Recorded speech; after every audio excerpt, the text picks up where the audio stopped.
I generally go to sleep somewhere between 10 and 11 p.m. Although lately I've been going to sleep much earlier because I've been finishing my last meal sometime right around 6:37. First of all, my evening meals are more laden with carbohydrates than they are proteins, typically, not every day. There's times I'll have a steak for dinner or something like that, chicken soup or whatever it is.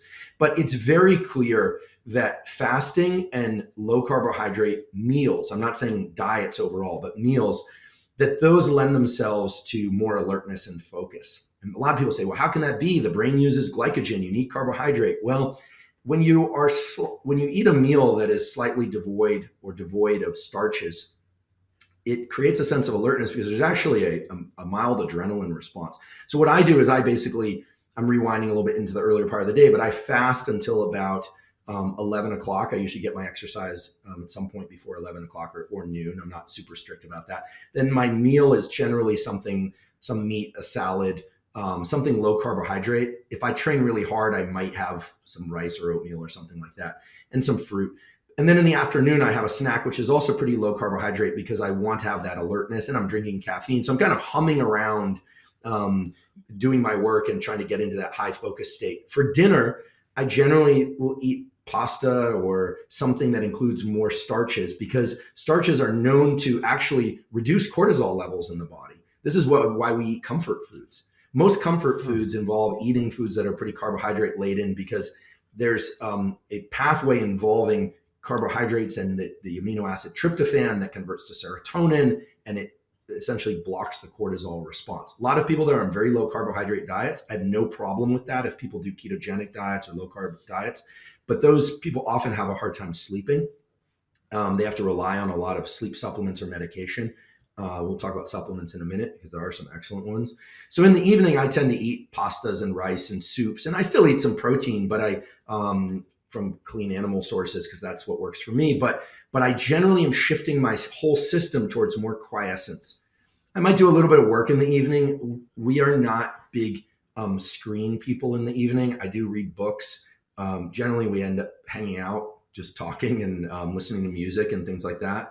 I might do some writing on the computer, but I'm not a big screen time guy. And I should say I love movies. It just so happens that I ended up with somebody who doesn't have much interest in movies, but is a really terrific musician. So sometimes she'll play music and I'll read or work, and that's kind of my evening most days.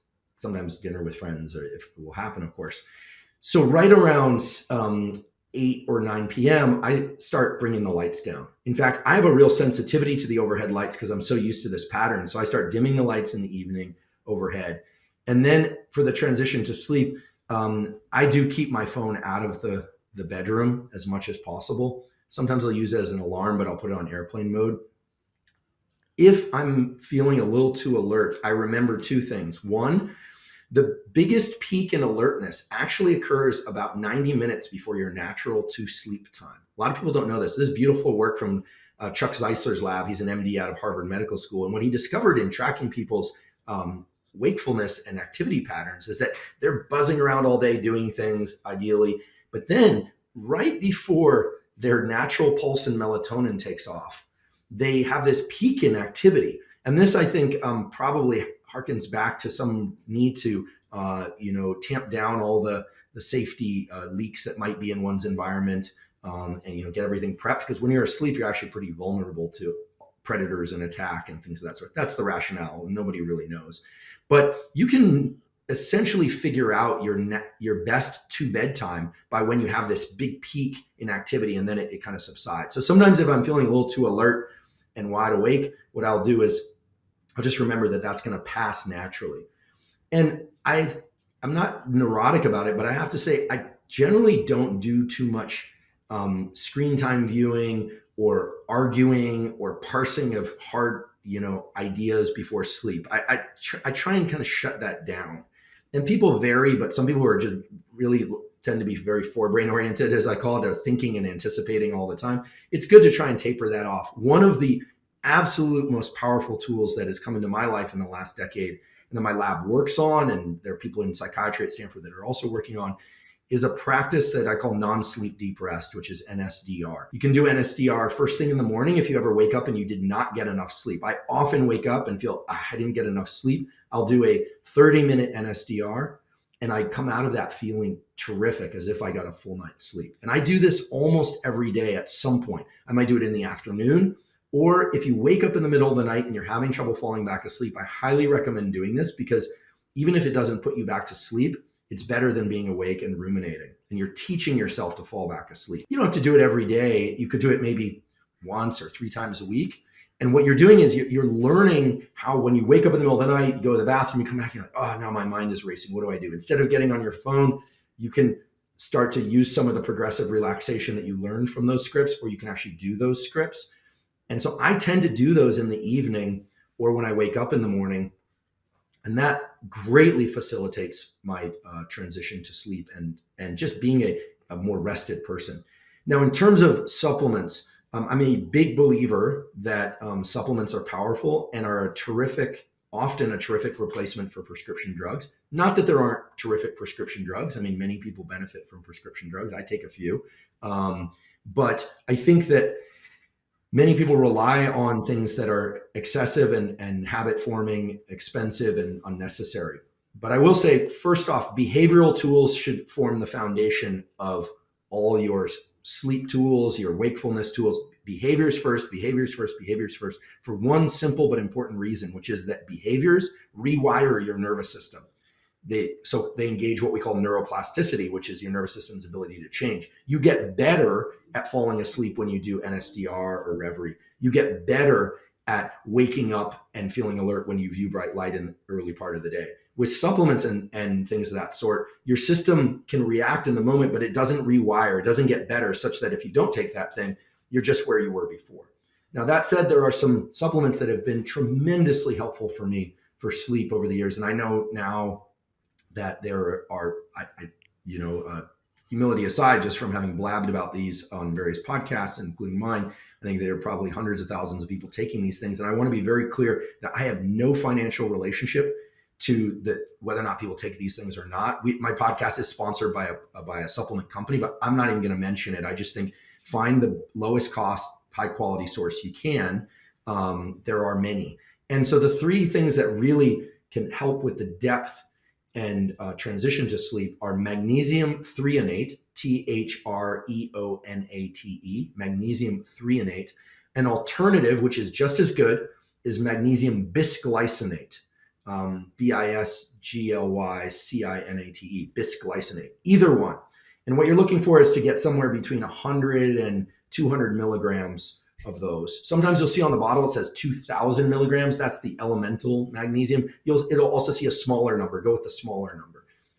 What does this do? Well, it makes people feel a little drowsy, and it greatly increases the depth of their deep and the amount of deep sleep. If you're a sleep tracker type with Whoops or Auras, you'll see this. About 5% of people don't like magnesium threonate and bisglycinate because it gives them stomach upset. You'll know the first time. But most people do just fine. The other thing that is a really powerful supplement, which is wonderful, is apigenin, APIGENIN. Apigenin is a derivative of chamomile. Both of these things, and I should say that 50 milligrams is the target there. And there's only one source that I know of. I have no relationship to them, but that's Swanson. And these things are available online. These are both pretty low cost. The threonate can get expensive. I take bisglycinate and apigenin, and you take them about 30 to 60 minutes before sleep. And most people report having an incredibly improved sleep. Are they habit forming? Not that I am aware of. Should you check with your doctor? If you have, especially if you have a heart condition, taking magnesium because of the way neurons work, it's an electrolyte, and you might want to check for that purpose. But I think most physicians, I think, would put these well within the margins of safety, but check with yours. Now, there's a third supplement, which is theanine, THEANINE. Theanine is an interesting one. Theanine, magnesium threonate, and apigenin all trigger the activation of a neurotransmitter a transmitter in the brain called GABA, which tends to shut off our forebrain. GABA, incidentally, is also what goes up if you have one or two alcoholic drinks. The problem is drinking alcohol before sleep really screws up your sleep. Even if you're not drunk, it really screws up your sleep. A lot of people ask about cannabis and THC. Matt Walker, the great Matt Walker, from Berkeley, who's the preeminent sleep doctor, scientist rather, will tell you that THC and marijuana in various forms and alcohol are really disrupting people's sleep. But listen, people are going to do what they do. But these supplements trigger a healthy release of GABA. Theanine, anywhere from 100 to 400 milligrams, is a powerful third component of this threonate or bisglycinate apigenin stack.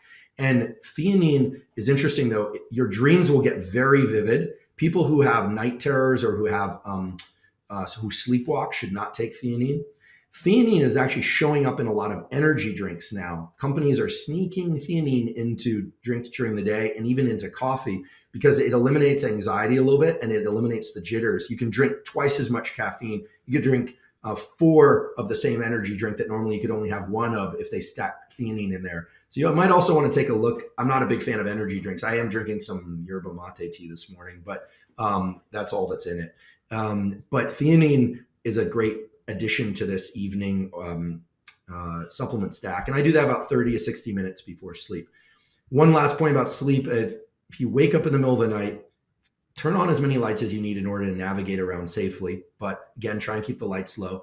And waking up once in the middle of the night to use the restroom is perfectly normal. A lot of people think, oh, I woke up, now my sleep is disrupted, my sleep tracking score, my recovery isn't good. I'm a big fan of sleep trackers, but I don't use one. I go on subjective feelings of wakefulness during the day. Just remember, insomnia, clinically defined, is whether or not you're falling asleep during the day because you're having trouble sleeping at night. A lot of people think they have insomnia when what they actually have is anxiety about waking up. And they're just concerned that they've heard all the terrible things that happen if you don't get enough sleep.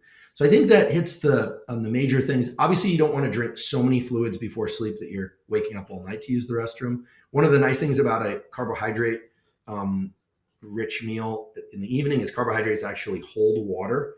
For every gram of carbohydrate, you're going to hold some water. Anyone on a low carbohydrate diet will notice that they lose a lot of weight. They think they're leaner. They're actually excreting a lot of water. So that's key. And then the temperature thing is really big. We haven't talked about temperature, but second to light, temperature is the most powerful stimulus for wakefulness. Actually, when you wake up in the morning, it's because your body temperature is rising. And we can do a little experiment right now. So what time do you typically wake up in the morning? I wake up around 5. So your what we would call temperature minimum is 3 a.m., meaning that your low point in body temperature across the 24-hour cycle is probably somewhere around 3 or 4 a.m. And then as it starts to rise, so a temperature minimum is not a specific temperature, it's a time in the 24-hour cycle. And it's about 2 hours to 90 minutes before your natural waking. I'm not talking about the waking that happens in the middle of the night and you go back to sleep. I'm talking about the typical wake up time where you would rise. Okay, so for you, your temperature minimum is about 3 a.m. and then your body temperature is going to start increasing. You have that cortisol release. If you can get light exposure as that slope is rising, as it's increasing, then you're going to augment a faster increase. Okay, if you were to view light or get up at 2 a.m., it would actually jet lag you. It would actually shift you in the opposite direction as if you were waking up in some other location in the world. So that temperature minimum is kind of a nice thing to keep in mind. We'll get back to it in a minute. But what happens is your body temperature is going to go up, and then somewhere around 3 or 4 in the afternoon, maybe for you because you're a really early riser, maybe about 2 or 3 in the afternoon, it's going to hit a temperature peak. The temperature peak is interesting. The temperature peak, you would think, oh, that's my time of greatest wakefulness. It's actually when you're going to feel a little bit of a drop in energy in the afternoon. And then it starts dropping. You actually feel pretty good in the evening. And then temperature should continue dropping because in order to fall asleep and stay asleep, you need your body temperature to be about 1 to 3 degrees lower than it was in the afternoon. So one thing you can do is you can keep the temperature in your home a little bit lower at night and just stay under blankets. I did a whole episode on this, but I don't want to get too far into it, but we actually dump heat mainly through the palms of our hands, the upper half of our face, and the bottoms of our feet, There's a special portals between the blood and the skin there. Beautiful thing that was discovered by my colleague Craig Heller at Stanford. These are called glabrous skin. There's special for the aficionados. You have arteries, capillaries, and veins. And in these particular locations, it basically only goes to from arteries to veins. You skip all the little estuaries that are the capillaries between them, and you're able to basically dump heat more easily. During the middle of the night, the best thing to do is to have warm blankets on top of you and be in a cold room. And then if you get too warm, you will just naturally, in your sleep, you'll just extend a foot or a hand out. You've probably heard sleep with socks on. Terrible idea. I don't know why that caught on. That makes no sense whatsoever. You want to be able to dump heat in the middle of the night, because if you get too hot, you'll wake up. Now, some people say, wait, I was in a classroom and when I was in college, and it was always when it was warm in the afternoon, then it would get hot, that I would fall asleep. Yeah, that's true too. It has more to your digestive patterns than anything else. But sort of, I think it's called a postprandial dip, which is just nerdy speak for after lunch you get sleepy.